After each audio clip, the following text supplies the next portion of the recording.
Subscribe to the channel for more tales like these. My boyfriend tried to kill me. I don't think anyone will believe me. Everyone at work, we work together, thinks so highly of him. He's a great worker and always so chipper and upbeat. He's always willing to help, always upbeat and laughing. It's not fair, I feel like he tricked me.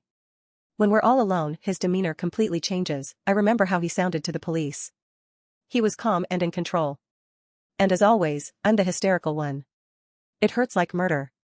Why would he do this to me? What did I do to deserve this? How could something like this happen in broad daylight, seemingly in front of the whole world? Who gave him the right to put my whole life in his hands?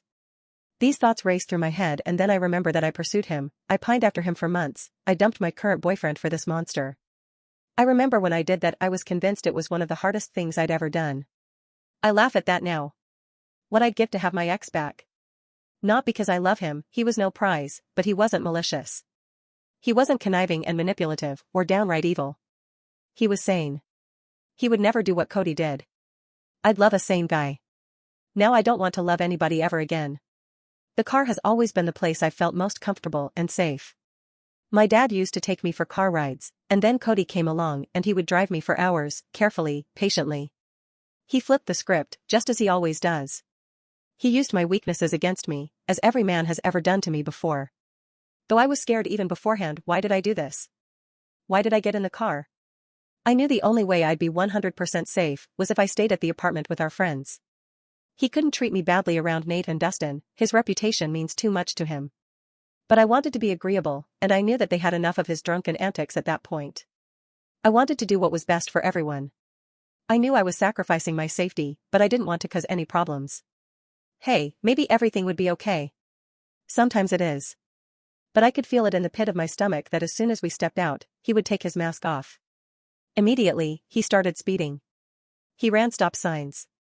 He zipped through the neighborhood without any regard for the ice and snow on the ground. I don't know how long it lasted. I remember last time, the only other time he drank, he threatened to jump out of the car, tried to throw my purse out into the street. I screamed, "Why? Why are you doing this? What did I do? Why?" I didn't bother with that this time. I just screamed and pleaded in every way I knew how, begging for my life. He did slow down one time, and I tried to run out of the car, but I wasn't fast enough. I was completely convinced that I was going to die, because I knew I had lost the only opportunity one had. He ran a red light. I screamed some more. A car hit my side and the airbags deployed. I guess I walked out. After that I just remember sitting on the sidewalk.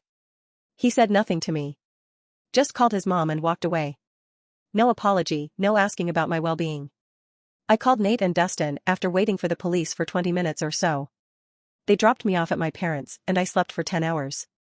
I woke up a little while ago with my wrist throbbing and my knee bruised, but other than that I'm fine. I know I'm so incredibly lucky.